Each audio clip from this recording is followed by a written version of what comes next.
নমস্কার, সবাইকে স্বাগত বৃষ্টি সুখের আরও একটা নতুন প্রেজেন্টেশনে, আরও একটা নতুন ডেলি ভ্লগে। আজকের দিনটা আমি শুরু করছি ব্রেকফাস্ট দিয়ে। শরীরটা একটু ম্যাচ করেছে, হুট করেই জানি না কেন গলায় ব্যথা দিয়ে শুরু হলো। পরে গিয়ে জানতে পারলাম যে একটু টনসিল ফুলেছে আর গলায় শ্লেষ্মা হয়ে মারাত্মক একটা ব্যাপার হয়েছে, মানে যাচ্ছে তাই ব্যাপার। মানে এত ব্যথা হয়েছে গলায় যে রাতে ঘুম থেকে উঠে পড়তে হয়েছে। যাই হোক, তারপরে একটু সকালবেলায় খাওয়া দাওয়া সেরে নিয়ে আমি বাড়িতে একটু গল্প করে নিলাম আর একটু ফোনের যা সমস্ত কাজ ছিল একটু মিটিয়ে নিলাম।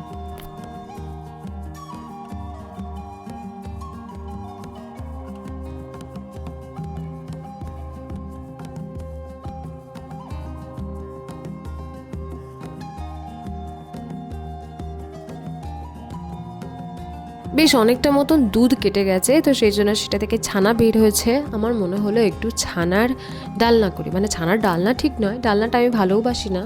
মায়ের প্রথমবার একটা ছানার চিলি মতন করেছিল, তারপর থেকে এইটাই সবসময় করতে আর এইটাই বানিয়েছিলাম। বেশ ভালো হয়েছিল খেতে, মানে আমার তো ভালো লেগেছিলোই। তারপরে সারা বাড়ি থেকে লাইটগুলো খুলে নেওয়া হলো, এটা বুঝিয়ে দেওয়া হলো যে উৎসব শেষ, এবার back to work, back to পড়াশোনা অ্যান্ড অল। আর এই হচ্ছে লাঞ্চ মেনু আমাদের, এর সাথে কিন্তু মুড়ি ঘন্টও ছিল।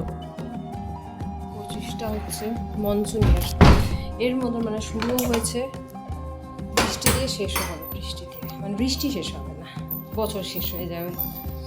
এনিওয়েজ এখন পান্তুয়া খাবো আমরা। একটা সত্যি কথা বলি, এই পান্তুয়াটা দারুণ খেতে। আর এটা আবার ভুল নাম বলছি, নিমাই নয়, কানাই মোদকের দোকানের পান্তুয়া।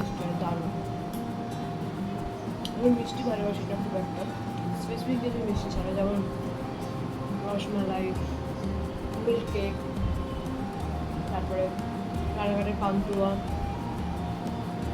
এগুলো অ্যাকচুয়াল কাজু কাটলি যেটা বলে, এগুলো কিছু আছে। ওর মধ্যে রানাঘাটের পান্তুয়াটা দারুণ লাগে, রস, পোড়া ভাত, ভেতরের নরম ব্যাপারটা, সব কিছু ইকুয়াল।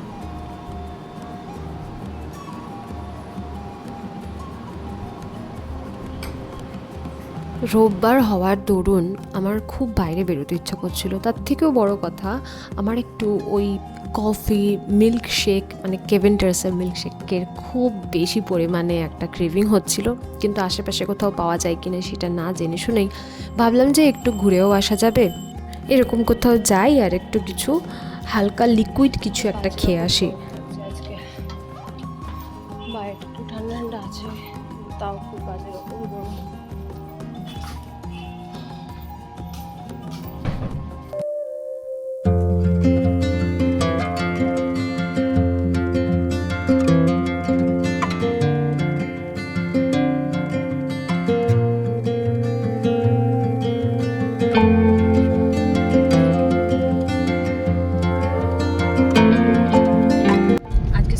বাজার খুব বেরোতে ইচ্ছা করছিল, খুব বাইরে কোথাও যেতে ইচ্ছা করছিল, তাই বেরিয়েছি একটা জায়গাতে, সেটা আমরা আগে গিয়েছি। কিন্তু আরেকটা জায়গা ছিল, ওটাতে কখনো যাইনি, আমাদের বাড়ি থেকে 2-3 মিনিটের ডিস্টেন্স, হেঁটে আসলে হয়তো 10 মিনিট লাগবে না। যাই হোক, যাওয়া হচ্ছে, যেখানে চিনি সেখানেই যাওয়া হচ্ছে। সমস্ত উৎসব শেষ হয়ে গেলেও রাস্তার কিছু কিছু জায়গায় কিন্তু এখনও আলো জ্বলছে, বিকজ জগদ্ধাত্রী পুজো আছে। আর এই হচ্ছে অ্যাভেঞ্জার্স, যেখানে কিনা আমরা আগেও গেছিলাম, বেশ অনেক মাস আগে, বা বলা যেতে পারে বছর খানেক আগে গেছিলাম। এখানকার খাওয়া দাওয়া কিন্তু আমাদের বেশ ভালো লেগেছে।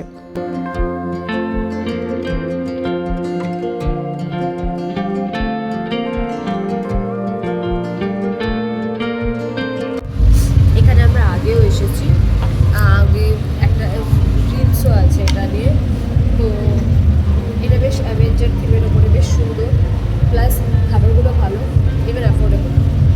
আপনাদের পুরো ক্যাফেটা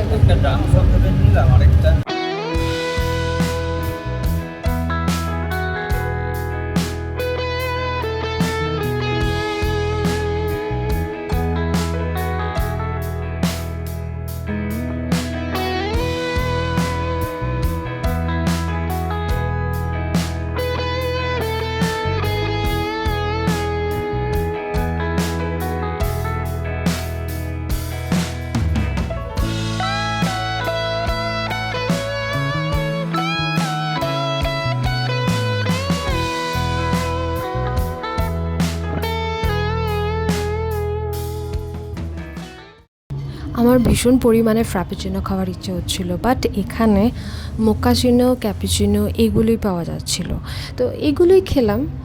ঠিক আছে, বাট সত্যি বলতে মোকাচিনোটা দারুণ ছিল। হালকা পাতলা খেয়ে দিয়ে আমরা আবার বেরিয়ে পড়লাম। এখন আমরা বাড়ির দিকে যাচ্ছি। খাওয়া দাওয়া খুব ভালো ছিল, মানে যতটা মুখে স্বাদ পেয়েছে ততটা তো ভালোই লেগেছে। আমার সব থেকে ভালো লেগেছে কফিটা, যে মোকাচিনো ব্যাপারটা ছিল, প্রথমবার ট্রাই করলাম, খুব ভালো লেগেছে। কেন কি বেশি স্ট্রং। আমার আগে না, মানে I am not a coffee person, but আজকে খুব আমার এরকম টাইপের কিছু একটা খেতে ইচ্ছা করছিল, সেই জন্য আমার ভীষণ ভালো লেগেছে ওটা। আর কম চিনি দিয়ে দিয়েছিল, তারপরে সামান্য একটু চিনি আমরা অ্যাড করেছিলাম। আমার খুব ভালো লেগেছে। আর খাবার কেমন ছিল, খাবারের রিভিউ? হ্যাঁ, দুটোই ভালো ছিল। মোমোটা তো আমি বুঝতে পেরেছি, ড্রামস অফ হেভেনটা ঠিকঠাক বুঝতে পারিনি, বাট তাও ও বলছে ভালো, মানে ভালো বুঝে নিতেই হবে। কেন কি ও সব কোনো কিছুতে তাড়াতাড়ি ভালো বলে না। এখন যাব গাড়িটা রেখে একটু গঙ্গার ঘাটে বসতে। গঙ্গার ঘাটে সন্ধ্যের সময়টা যে হাওয়াটা যায় না, ওফ দারুণ, ওটা আর কোনো তুলনা হবে না। তবে এদিনকে ভাটা চলছিল আর সেরকম হাওয়াও দিচ্ছিল না, তাই বেশিক্ষণ ওয়েট না করে আমরা চলে এসেছিলাম বাড়িতে, কেন কি ভীষণ গরম লাগছিল। আর তারপর কিছুই না, রাতের খাওয়া দাওয়া করে দিনটা এভাবেই শেষ করলাম। একটা সুন্দর ডেলি ব্লগ আপনাদের সাথে শেয়ার করলাম। যদি ভালো লাগে একটা শেয়ার করে দেবেন, লাইক করে দেবেন। সবার সুস্থতা কামনা করে আজকে বিদায় নিচ্ছি, টাটা।